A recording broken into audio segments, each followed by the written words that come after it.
Hello there everyone, and welcome back to a little bit more of Warpforge. We're going to do some more multiplayer with my, Wrath of the Aspects deck, and then we'll branch off and see what else this game has to offer.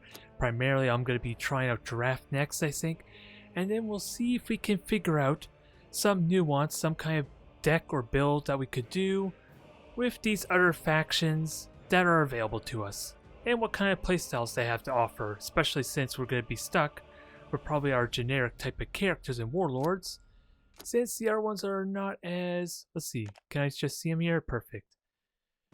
As they're not accessible, well actually it helps if I could get rid of troops entirely. Warlords, there we go.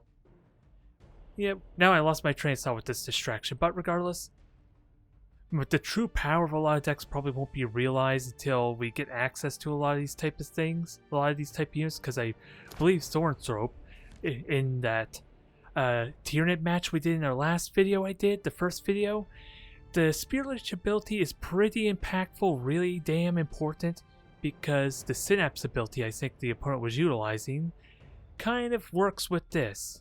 And it's only a 1 mana card, so it's an easy way to trigger a lot of those effects.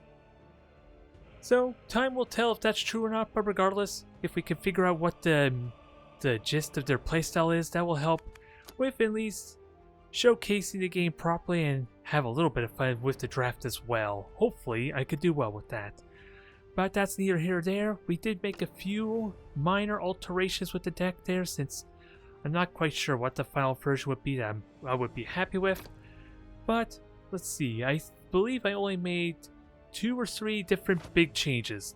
The most notable one will be the Guardian Defenders have replaced out the Storm Guardians. Since they're a lot more impactful, their unit I won't already have access to, because the Storm Guardians are pretty much the ones that spawn from my Warlord's talent or trait. I believe they call it a talent there, the basic 2 mana ability I have access to every turn. And these guys are just more superior, a much more bigger threat. Although they are not meant to be played by themselves. Even if I were lucky enough to get both of them, I think realistically they're meant to be as a threat that has to be dealt with, while something much more bigger and scarier is there that they have to contend with. Realistically, the best case scenario would probably be having my Wraith Lord or Wraith Blades, where are they? Having my Wraith Blade kind of on the field as well, since they'll then have no choice but to at least use a spell if they hope to get the Guardians. And that's basically then, if they somehow were to survive a turn, that is 4 points of damage thanks to the Shuriken 2 on this thing, which is basically enough to take out most 4 mana cost cards, if I am lucky enough, just by itself, and that's not even including potential buffs and other shenanigans I can have with that. Otherwise, next upgrade, next tweak I made, I have only a single Wind Rider in here, and the main reasoning for that is this is supposed to be a card to help me if I ever go second in the multiplayer matches. Since with Shuriken 2 and the 1 range attack, this thing can very easily take out a lot of 2 mana cost cards and still survive for at least forcing my opponent to deal with it. A lot of the times they'll have 1 health left, and if they're silly enough or if they are unaware enough to place up of only 2 health, this thing's basically untouched and it'll almost guarantee to survive the next turn. Since it's also a flyer, so a lot of the flanking units I've seen so far don't really have rushing attacks, especially at 2 or 3 mana, or 2 or 3 energy is the appropriate term. So I'm going to get that mixed up a lot, I apologize, but regardless. This is more of a meta pick, this is more of a precautionary pick. Although it does beg the question if I should have 2 of them, to add a little more reliability to something that's basically a 50-50 chance of happening.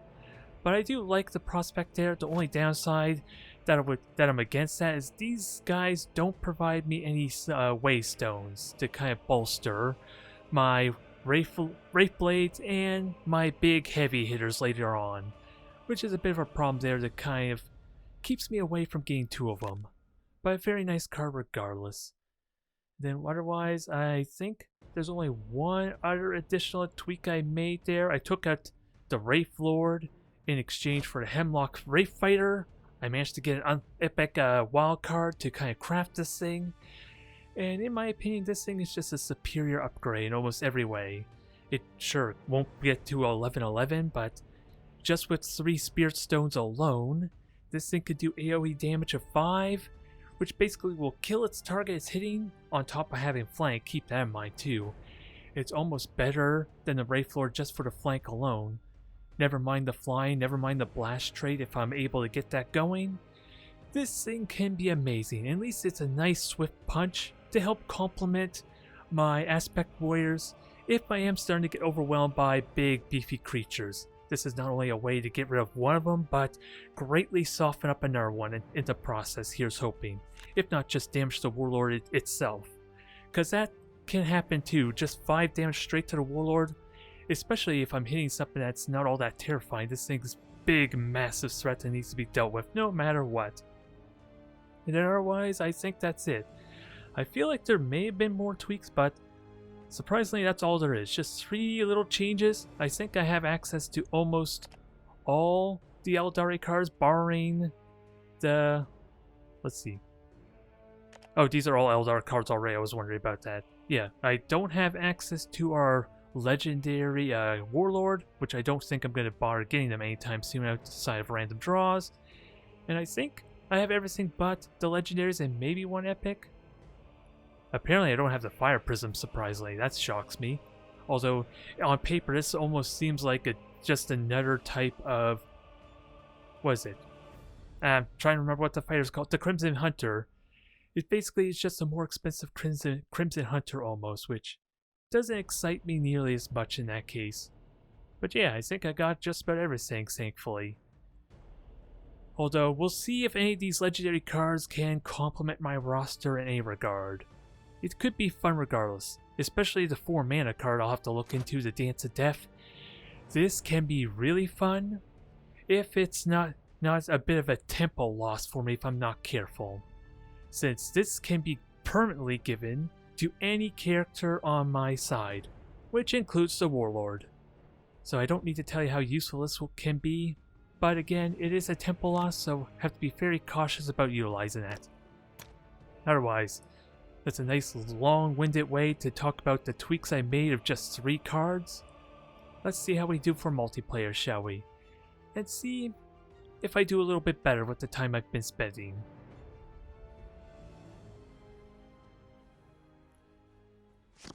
Alright, first opponent of the day, we're facing Necrons, we're going first. Am I worried about... I don't think they have anything that can directly target my Striking Scorpion, so I'm okay with keeping this. And I have another 3-cost card as well if durability is more of a factor.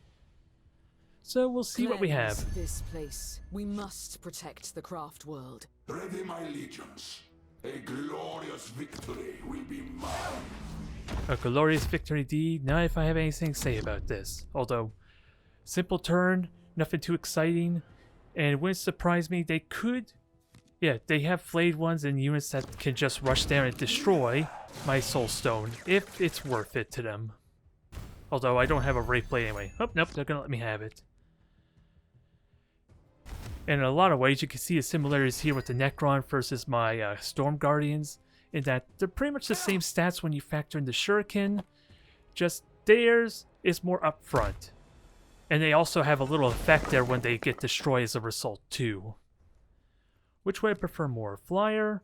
I think I prefer a flyer, although they could also get a flying unit of their own. The Tomb Blades can be scary. I'm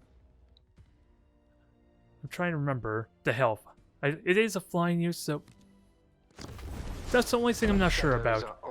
I know there's a 3-cost flanking unit called the Tomb Blade that I can't remember if it has 2 health or not, which is a big difference. Because if it is 2 health, my Striking Scorpion can take that out nicely with his Shuriken 2 stat. Alright. Another one there. Yeah, Striking Scorpion. It just... It just begs the question, how do I best want to use the Striking Scorpion? Because I was kind of hoping something a little bit bigger than them just kind of stalling out. Otherwise, I am going to get some Waystones here, and that's going to be great for turn 5. Because then I'm going to have a Wraith. I'm going to have a Wraith Guard for that. And... probably could have done... That was probably a mistake. Because what I should have done was the opposite way around, but... At least it forces them to attack the striking scorpion if they want it dead. So it probably is a good thing to protect my units, especially since the 3 health on my Veteran Guardian protects it from the potential AoE damage that they have access to. I think I'm still trying to learn the nuances. I think it's the Ultramarines that have the flat 2 damage one at 4. Actually, I think Necrons have a 5 cost AoE that does 2 to 3 damage, so that may not be true. But yeah, that might have been a slight misplay there. I was half thinking maybe destroying the Remnant, but that might not be worth it. Okay, they destroyed it anyway. And I think... oh yeah, they dropped it down. What? And this is going to be an easy target for me because it has no ranged attack. Nice and easy kill here. Although sadly... oh yeah, actually, I'm still going to get my Spear Stone. I'm not too worried. Because yeah, you're going to die. I'm going to sacrifice the Storm Guardian. It's always a heavy price to pay, although I am seriously tempted to just kill this guy here too, because he has flank. But that shouldn't be too much of an issue. He burns a lot of potential mana to do that. Oh, and I can't rush this. Yeah, something like this I should be seriously considering trying to burn the corpse, so that way they can't reanimate it, but I do have a taunt to help mitigate that heavily. And I have enough health to protect me from a Scythe Drive-By, Scythe Assault, whatever the spell's called, if they have it for 5 mana. And, of course, as a result, even if they do play it, that gives them no tempo at all. So if they have any reanimate, Canoptic Spider, the reanimate's a single mana if they have it, so...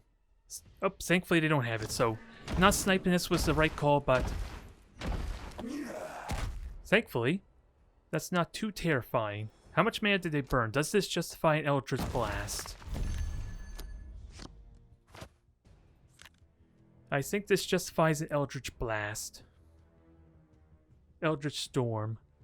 Because I could kill him, but I'm just swatting flies at that point. It denies me my real prize. The warrior might survive. So let's do this. That's unfortunate there. We'll take our damage here. Oh, I should have done the shuriken there. It'd be a little more durable. Another slight misplay because what I'm learning about the Eldari is that getting my units damaged like this is not always a bad thing, of course.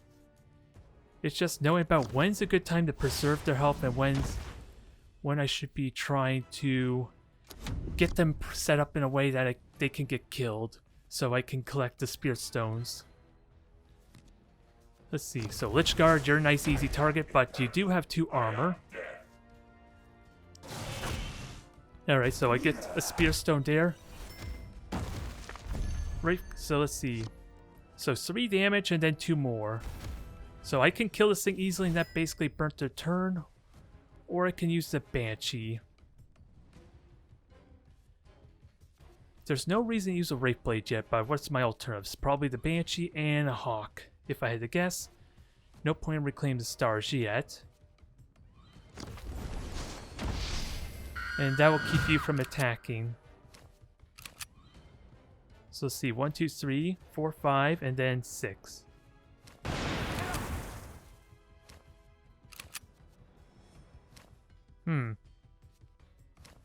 Yeah, I'm not going to get the Storm Guardian kill the last, because the Shuriken's really nice at mitigating or at least avoiding the armor, but I do need my Banshee to attack. Otherwise I'm missing out on extra damage here. Actually, I should kill you. You're annoying.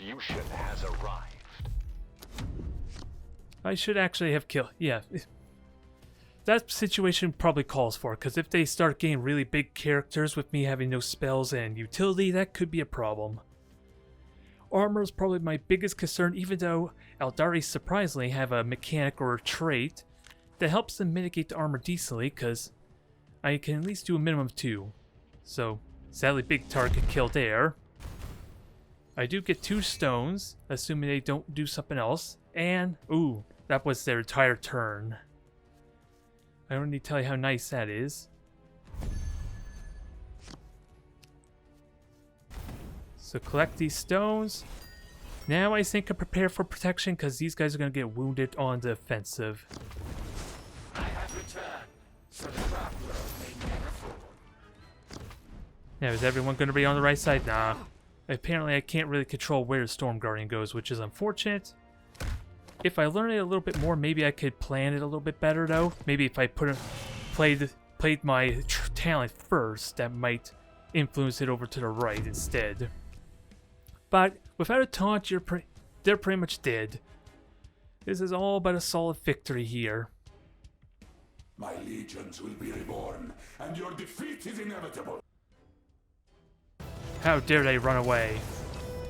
Oh well, good game to him there. That was rough there. I was afraid of certain abilities they have. It's possible this could have been a new player. Which of course, the starter decks you get are not the most optimal. Because, is it safe to assume that they had this base version there?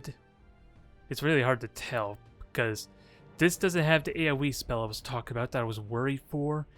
And they have a lot of other tricks like, here's the reanimation protocol I should try to take a little more seriously. A single mana basically regenerates. That 6/6 that basically could have run rampant and of course would have reanimated that protector of theirs. Dang it. I forget which one that was. Is that the Royal Warren? No. I have no idea which one that is. It's probably not even in this deck to be fair, so that might be why I'm not thinking of it. Which would actually mean it'd be their own custom deck in that sense, or at least modified. But it was a nice solid victory. I'm eager to try another one. Let's see if we can keep this going.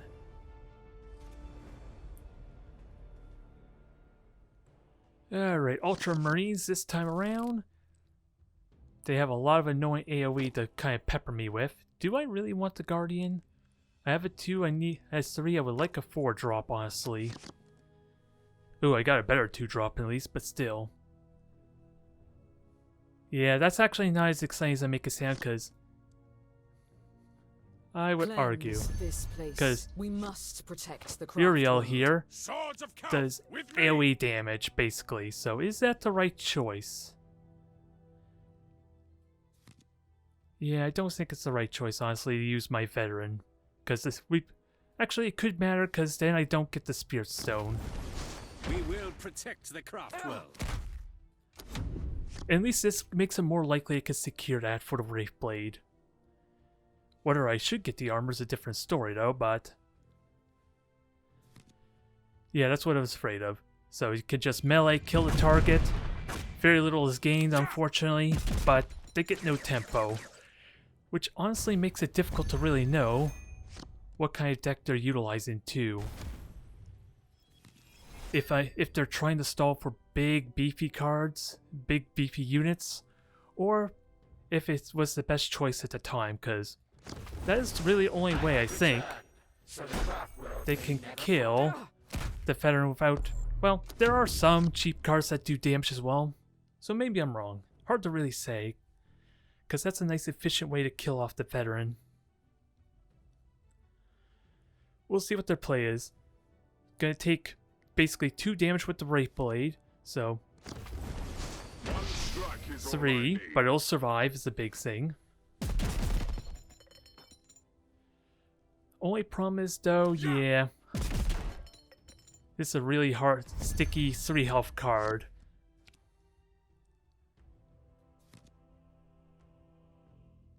Cause yeah. Oh, I do have my 1 mana card, so this works either way. So I might do that. It's better than the Banshee, at least. So comes the hour of bloodshed. And yeah, without a doubt, he's gonna do his AoE and just kill this guy off. But I think I'd rather prefer them. Actually, I want them to play a card so I can use the Banshee. So let's get the damage in. That's my justification there. I'm leaving the Guardian out to die, alas, but I think it sets me up a little bit better. Like that. Death won't take me without a fight. Although, very beefy, let's see, 4 mana card there. So the Banshee would die in a solo engagement. But they will die at least. So there is that. It's just odd. Unfortunate that I'm fighting at odd, inefficient mana though. So I gotta be mindful. I gotta somehow bait my opponent out to playing a minion on their turn 3 or turn 4. At least when I'm about to get my 4 energy. To make this play a little more efficient. So maybe the Wraith play was the wrong choice in that regard. But at the same time, I didn't really have my Howling Banshee, so I couldn't really plan ahead for that. I drew it. So it makes it trickier, but the Banshee will survive. It will be able to retaliate barring a spell. A stratagem. Guides us to victory. So standard tanky boy. So Banshee can easily kill that. Is that what I want, though? Well, I'm at 6 mana.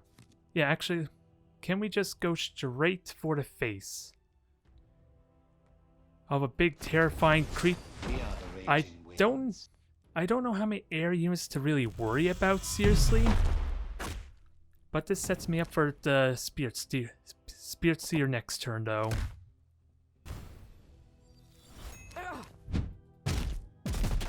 So I'm okay with this there. We got him down to 19 health. We have a big imposing threat on the board.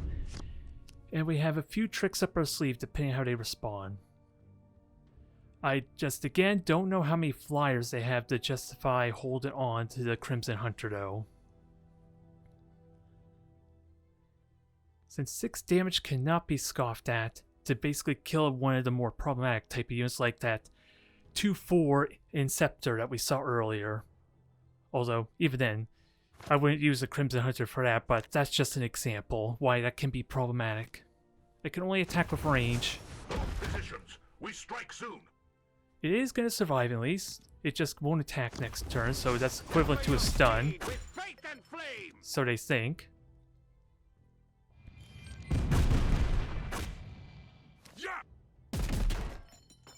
Alright, so that's not too shabby there.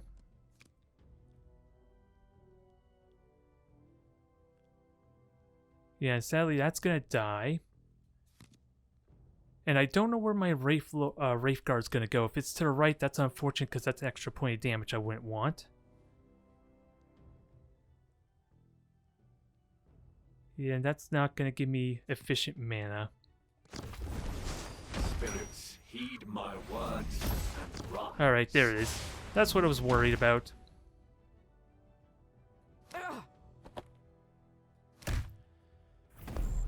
Alright. So sadly, Crimson Hunter has been knocked out. They dealt with it pretty well, considering how threatening it could have been, but I do have 2 Blade Storms to kind of put a world of hurt on them. I just need to use to survive. We must push back the tide. Alright, that doesn't matter until it actually attacks, so we'll have to deal with it before then, which is easy enough to do. We are the sons of Gilliman. Oh yeah, target him, that's fine. Alright, don't know realistically what target would have liked to have hit with that, but the Wraith Guard's gonna do its thing there. Yeah. And these guys are easy enough to kill. Just how to be efficient about it.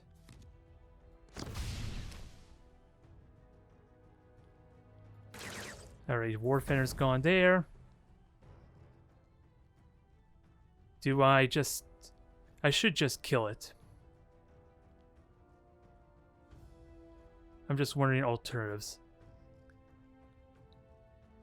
Because I need that ready for something bigger. Oh, and I could kill it anyway. And 7 damage to the face is nothing to scoff at.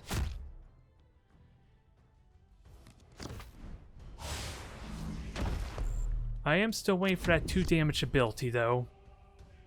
This is a good time for it to an extent. And I could do with both my spells 1, 2, 3, 4, 5, 6, 7 damage. Assuming there's no Vanguard in the way. So I'm very close to kill him off. Very, very close.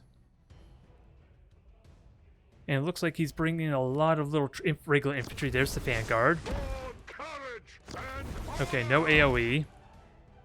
Everything's gonna survive, so this can work well.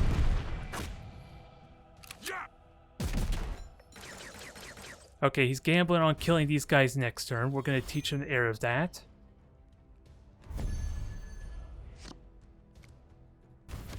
Now, how do we best do this? Because they trade there. 1, 2, 3, 4, 5, 6, 7, 8, 9. I think we got him. Yeah, even without using the Banshee Mask there, we got him.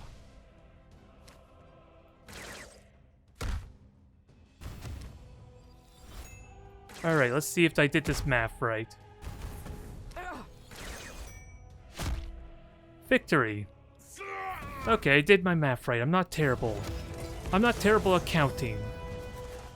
It's pretty good. That was tense. That was teetering on the edge there. I had the slight advantage throughout, but I was wondering when the other shoe was going to drop. We have yet to see very big, terrifying type of cards.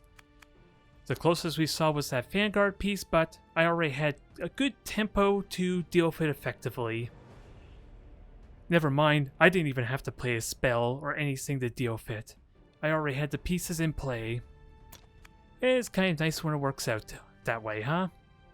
But still, a little bit of contemplation on, like that turn 1 play I did. Should I have played the free 2-1, or was it 2-2 Storm Guardian, or should I have committed with the Veteran like I did there? Was trying to get that Soul Stone worth it, or would I have gotten that either way? I am honestly curious, because they could have played a minion there instead of using the AoE Blast, and that might have changed that dynamic slightly.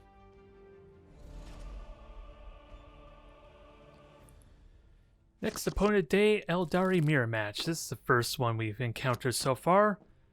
For good or ill, we will see what happens. And this... this is the first time seeing this there. I know we have offensive cards, but I'll just go with normal conditions. This is the first time seeing this, that's why I got confused by what triggered that. We must protect the craft world. Traveling the webway brings many surprises. But yeah, needless to say, Protect the craft world. there are additional rules you could add to these battles if you're the one to go first. I just don't know what exactly triggers them. In the case we just saw there, I guess it's for fighting on the webway terrain set. And yeah, it's a question on how fairly or how well that messes with that. Yep, they got the Wind Rider, that's unfortunate. Demonstrating the very reason why I like to open up with that when going second, but I can deal with it at least. And I can get a Striking Scorpion easily enough. So I'm okay in that regard. Still remains to be seen what their deck is. Are always vigilant. But I can deal with any problematic cards easily enough. I can even deal with Swooping Hawk with the Striking Scorpion, but it would just be a fair equal trade as opposed to train up. So comes the hour of bloodshed. Alright, so now the begs the question. Banshee or no?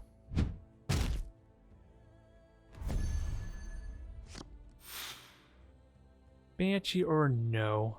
I like the momentum swing. And this might force a Banshee Mask on me there as a result. So I think I'm going to chance that. I'm only going to get one Spirit Stone though, as far as killing them. So I am sorry, my fellow Eldari brethren, but not going to happen here, alas.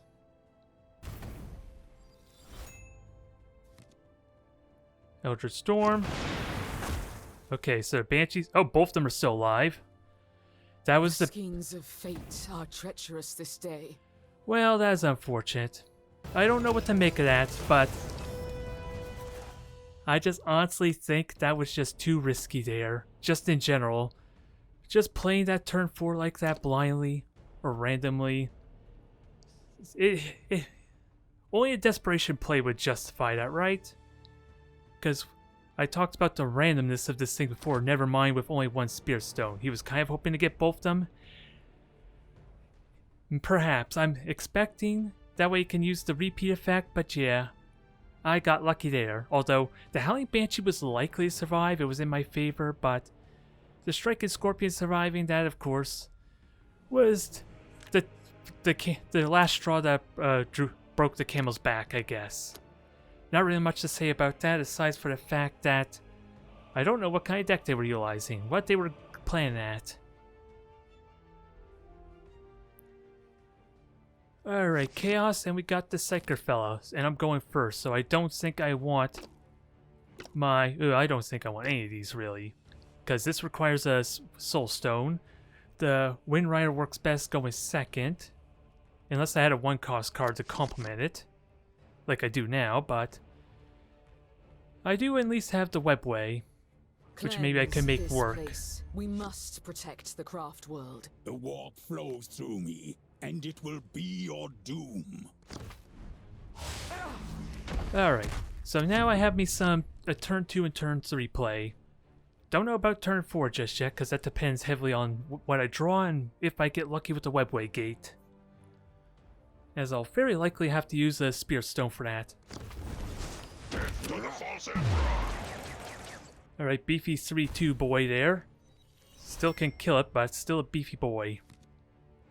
Especially if he gets to choose a buff on it.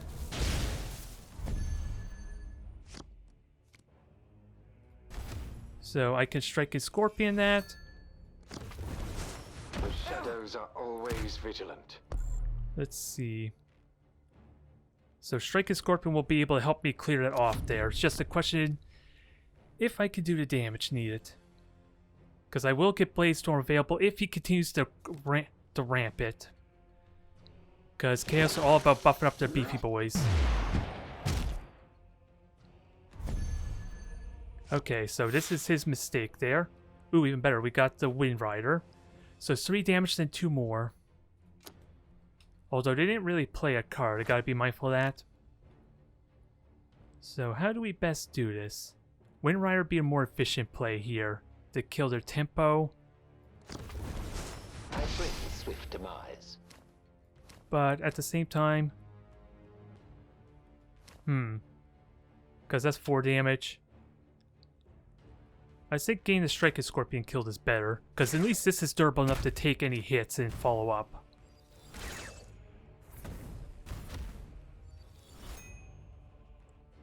So now I have the Spirit Stones for the Spirit Seer, rather. Bleh. That was quite the slip of a tongue. And we have decent momentum here. We'll see what their follow-up is. Because again, I gotta be very wary of them playing big, beefy characters with their favors.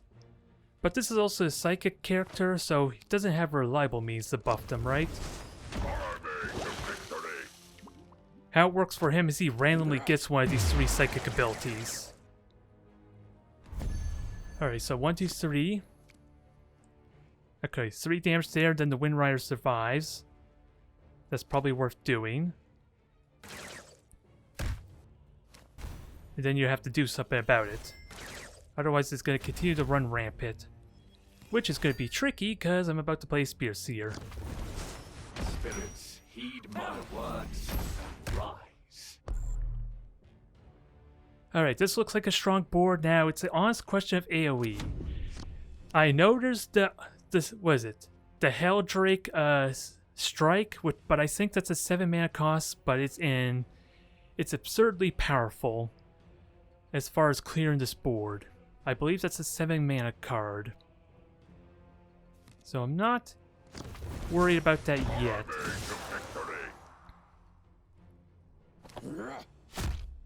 Alright, so you're easy enough to kill. We have the Mask, and I could keep the Wind Rider alive. That's the funny thing. Is it the right choice? Or do I just Blade Storm? Because I don't need to tell you how much damage I'm about to do here with a Blade Storm. It is worth Blade Storming. And then we have the tempo to use a Webway Gate to prepare for a follow-up. So you're dead. You're gonna die. And yeah, just go all out. I am sacrificing the Vanguard, but with the damage we just did, it is definitely worth it. especially with a Crimson Hunter to help seal the deal. Yeah, I basically could kill him next turn if he can't heal, no matter what. This is a very quick game, to say the least. Their aggro, their buffing didn't quite work out to their liking, but they can clear up my board, which, as we already talked about, doesn't really matter. Now, can you clear out the Wind Rider? Because, yeah, you're pretty much dead almost just with the Warlord alone. And someone's scared about my Spirit Stones. Unfortunately, it does not matter. Let's not leave them suspense. We are the raging. That is game, especially since they didn't get to play any minions either to help protect themselves. Well, I'm not gonna lie, I'm suffering a little bit from imposter syndrome now with all this streak of wins. I'm a little bit worried. Sure, I've been playing quite a bit by myself there, a lot of it against the AI just to get the quest done. Or was it? Yeah, get these missions done so I can at least build up my deck. Or build up my card, or was it my inventory? My arsenal, as it were, whatever you want to call it. But I haven't really been playing a whole lot of multiplayer, maybe just 1 or 2 games there to fine-tune things. I am suffering a little bit of imposter syndrome, I'm not gonna lie. Maybe we'll leave it here, just so I could calm my nerves a little bit, and maybe next time we'll try to draft out. So maybe that will give me a bit of a slap with reality. Yeah, reality will slap me. Put me back in my place, perhaps. Thank you everyone for tuning in. I will see you next time.